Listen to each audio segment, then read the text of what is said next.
So hello and welcome you all to the एडल classes. तो आज के लेक्चर में हम पढ़ेंगे एफिशिएंट यूज कैसे करें वाटर का through the soil and crop management. So let's start.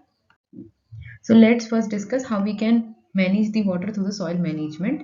तो soil health सबसे पहला पॉइंट आता है। soil की health कैसे मैनेज कर सकते हैं? ऑर्गेनिक मैटर का एडिशन करके, रिड्यूस करके टिलेज को, क्योंकि टिलेज क्या हमारा स्ट्रक्चर और टेक्सचर उसको हमारा अफेक्ट करता है सॉइल को, जिससे क्या होगा, ये हमारी सॉइल की फर्टिलिटी और टेक्सचर को ज़्यादा बढ़ा पाएंगे, जिससे हमारी प्रोडक्टिविटी सॉइल की बढ़ती है।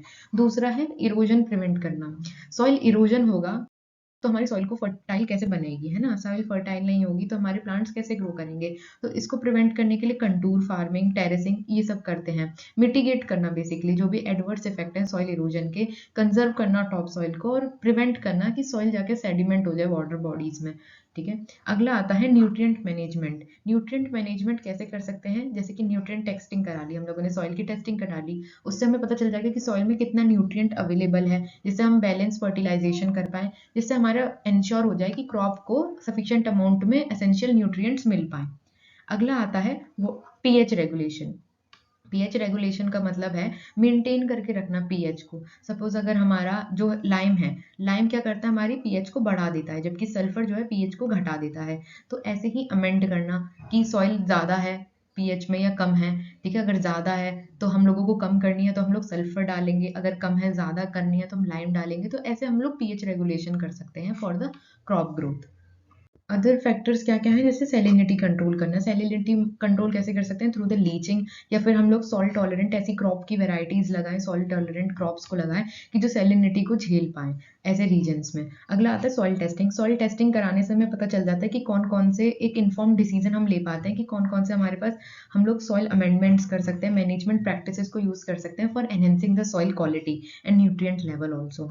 अगला आता है soil conservational practices. Soil conservational practices में हम ये देख सकते हैं कि हम लोग कंजर्वेशनल टीलेज यूज करें, क्रॉप रोटेशन कराएं, ओवर क्रॉपिंग ना करें, प्रिवेंट करें इरोजन को, जिससे एनहेंस होगी वाटर होल्डिंग कैपेसिटी, टेक्सचर, जिससे overall fertility and crop production increase होगा।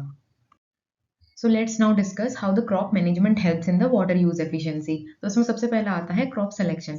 क्रॉप सिलेक्शन की फार्मर ऐसी वेराइटीज और या फिर ऐसे क्रॉप्स को चूज करे जो कि लोकल क्लाइमेट को सूट करे।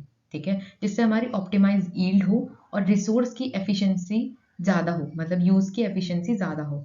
दूसरा आता है प्लांटिंग डिस्टेंस। अप्रोप्रिएट डिस्टेंसिंग पे अगर हम लोग क्रॉप्स को उगाते हैं तो उससे क्या होता है, उनके बीच में कंपटीशन कम हो जाता है और यील्ड मैक्सिमाइज हो जाती है। अगला आता है इरिगेशन प्रैक्टिसेस। इरिगेशन या क्रॉप मैनेजमेंट में सबसे ज़्यादा इंपॉर्टेंट होता है इरिगेशन स्केड्यूलिंग।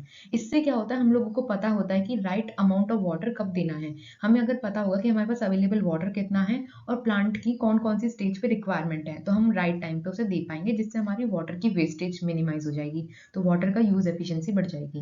नेक्स्ट आता है paste and disease management. Paste and disease management में हम लोग करते हैं इंटीग्रेटेड पेस्ट मैनेजमेंट, जिसमें मेथड्स हैं जिससे हम लोग पेस्ट को मैनेज कर सकें, हम वो इम्प्लीमेंट करते हैं ताकि हम मिनिमाइज कर पाएँ पेस्टिसाइड के यूज़ को, जो कि हार्मफुल होता है for animals as well as humans also, और प्लांट्स के लिए भी, एंड इम्पैक्ट करता है पेस्ट को और डिसीजेज ऑन द क्रॉप्स। ठीक है, तो हम लोग ऐसे इंटीग्रेटेड पेस्ट मैनेजमेंट के मेथड्स और प्रैक्टिसेस को यूज़ करेंगे। So let's discuss some other techniques for the crop management. Harvesting timing. Harvesting timing है ऐसी peak timing पे हम लोग harvest करें जब हमारा quality best हो, और even post harvest जो losses होते हैं उन्हें हम minimize कर पाएँ, तो वो भी हमारा important होता है। Next आता है fertilization application. फर्टिलाइजेशन एप्लीकेशन में क्या होता है, जैसे प्रिसीजन फार्मिंग है, उससे हमें क्या पता चलता है कि हम नीडेड अमाउंट में ही न्यूट्रिएंट दें, ताकि जो हमारा न्यूट्रिएंट है जो कि हमारा रन ऑफ हो जाता है विद द वाटर, वो ना हो और हार्म ना कर पाए एनवायरनमेंट को। नेक्स्ट आता है crop rotation. With the crop rotation techniques and many other techniques, तो उससे क्या होता है, हमारी जो डिसीज और पेस्ट साइकिल्स हैं वो ब्रेक हो जाती हैं, जिससे हमारी ओवरऑल सॉइल की हेल्थ बढ़ती है।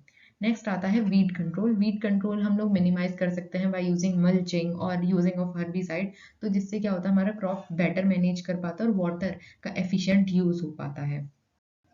This is all for the today's lecture. Thank you and have a nice day.